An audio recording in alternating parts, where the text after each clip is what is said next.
Okay, welcome back. Episode 93 with Simone Daley-Richards. She is one of these people in life Simone, is one of these people that just makes me smile. She's so full of life and cheekiness, and I know that you'll get that from this episode. And she travels all over the world supporting people. She's an amazing vibe, amazing energy to have in the room, and no wonder she is booked all of the time. And if you want to live vicariously through somebody who is always working with the most amazing artists and traveling the world, do check her out online. You will not regret it. Next, we move into interview 94 with Julie Thompson-Dredge, who is the founder of Frame PR. She really talks about creating a business model that's going to work for you, but also works for your clients. And I really love this approach. I've also worked with Julie and her business partner on one of my VIP strategy days. So if that is something that you are interested in, I am booking for the autumn. So just go to my coaching page, my work with me page, and you can find out all the details.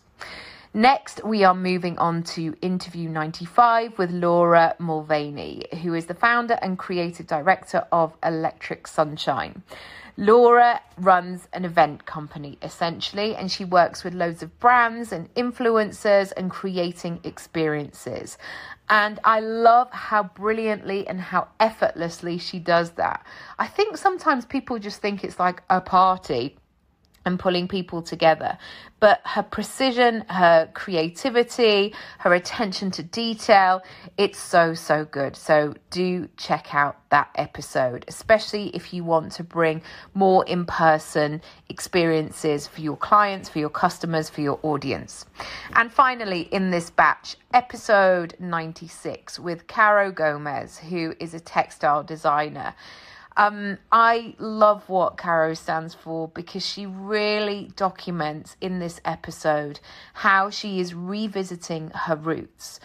I know that we can all feel like this sometimes in life, where we feel like we haven't done what we thought we would do, or maybe we've missed the boat, or maybe we're too old now. And I love her tenacity, her boldness, her creativity, her willingness to go, no, I'm actually not done and I need to go back and I want this as part of my life. So I am going to do it. Beautiful. Absolutely love it. If you've been inspired at all, do go over and check out my freebie page and get started with your next chapter, whatever it is that you're doing. Go to nikkiraby.com/freebies and you can choose the room you'd like to go and explore. All will be explained on that page. And thanks so much for listening. Lots of love. Bye. I think maybe a way or a place in your industry that, and if you're good at what it is that you do and that people like you and you're a nice person, that then there'll always be work for you. And if work that you love, should I say, not just work, because work, nobody wants to just be working, but work that you love is always going to be available for you. It's just a matter of being able to be happy with the bits in between. Definitely. How do you negotiate things? How do you make them work for you? Because again, sometimes as artists or creatives, it can be this like, oh my goodness, I can't believe I've got a job. I'm so excited. Like, I'm so lucky to be in the room. And sometimes when things are a bit flowery or last minute or like, darling, can you just get here and like, we'll sort it out later. Like that's the worst thing. Because actually it's like, you need to tell me where I'm getting and like, are you going to pay for this? Like, what is the thing? Yeah.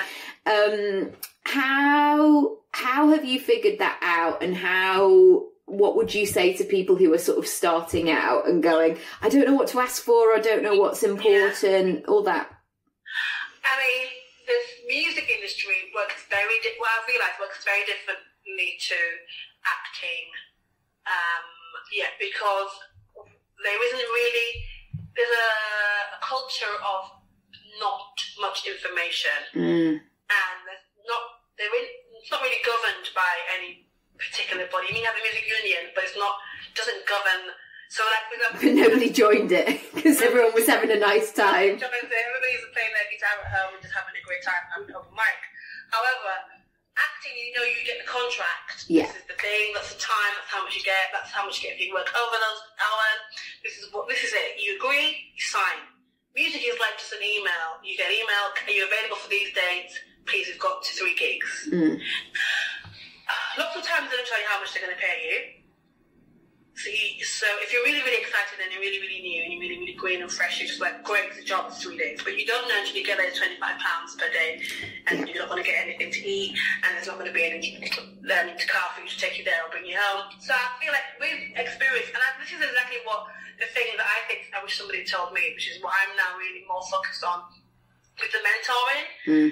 Because I don't think in music there isn't anybody telling you what to ask for, because record labels and management and all of these other kind of areas, they just want to save as much money as they can. Yeah, and there's very much a shh, like, it's all right, it's all right, don't worry.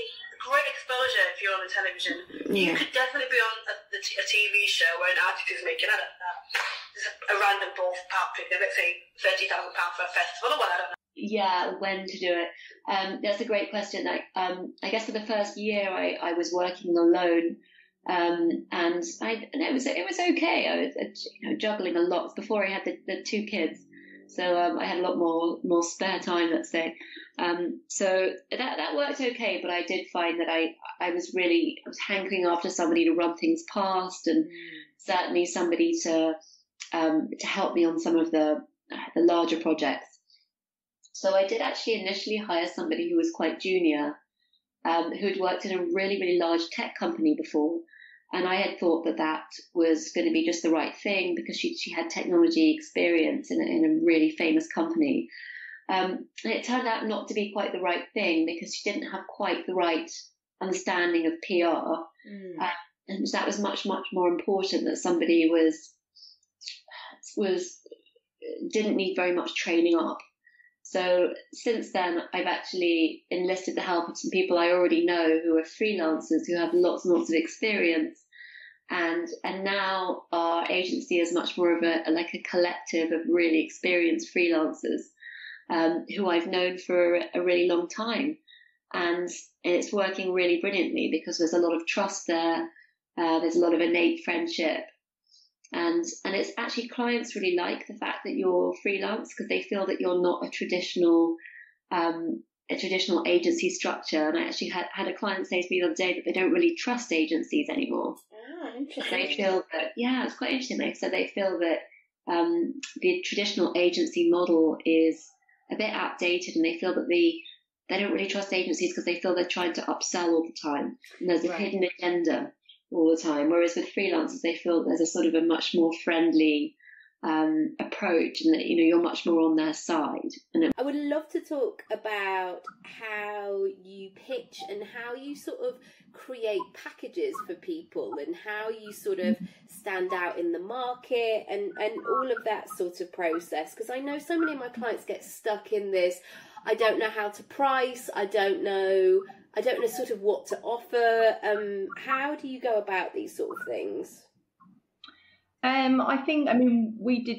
We did some work only actually last year. So we've been going for 6 years, and last year we really kind of nailed our vision, who we are and our core. And I think that is important work to do. That what is your USP? Like, why do you stand out from everyone else? I mean, for us, our sort of, I suppose, what goes to the company is positive work. So it's how we work, it's how our approach to everything, but also it's, obviously we're creating positive work, positive experiences. So we kind of like nailed what, and that has really helped. That kind of also is how we lead in. So I think knowing what what are your values, what's at your core of your business, and kind of communicating that is really important to do. Finding some time to kind of get that right and present that to people. I think not being afraid to charge for your time. I mean, it's really hard when you start a business and you're so worried. You're like, oh, I don't feel like I should charge this, and oh, they're going to think it's too expensive. But you have to value yourself. You have to kind of just be brave, confident, and go, no, this is what I'm charging. Look at your competitors.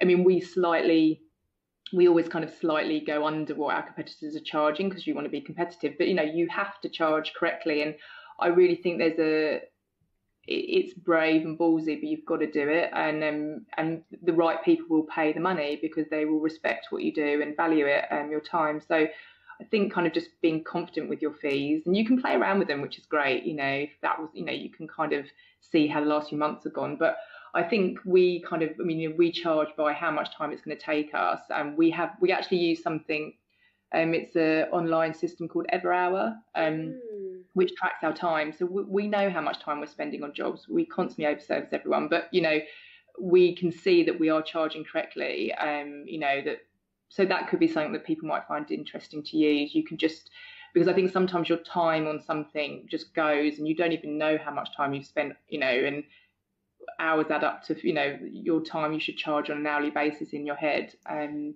we can convince ourselves, we can build the whole picture to support that vision of, well, now I've got kids, or it's probably not going to work, or I'm going to get too busy, and we can just put all sorts of things in the way. And I really resonated with that, what Oprah said about whispers as well, because often it's the whispers pop up when you have to step outside your comfort zone or do something differently. Like there's been something like a project that I've been really working on at the moment, and there's been interest, but then it hasn't quite happened, and then something else. And I had this whisper the other morning of, okay, so what you've previously been doing isn't working anymore. What are you going to do now? And I was like, okay, I'm going to watch Netflix and make a nice lunch. But it was that moment of, I need to go this way and mix it up. But that's the courage piece that sort of comes out to play. So I guess once you had the vision board, how did you begin to bring it to life? What did that look like? So the question is, what has to happen for this to materialize, and that's kind of like, that's when it gets really scary as well, because you're like, okay, great, I have this amazing, visual thing, which I put on my wall, and then it's like, okay, what next? I mean, I hadn't designed or picked up a pen for designing clothes or textiles really in since I graduated. I think it was very much locked away, far away. But I think the first thing that was happening there, or that I had to sort of, it was stretch my legs, and kind of go, okay, let's go back to kind of uni days, what inspires me, and rip out images and words and things that say something to me. And of course, me being, from Latin America, it was a lot about movement. It was a lot about color.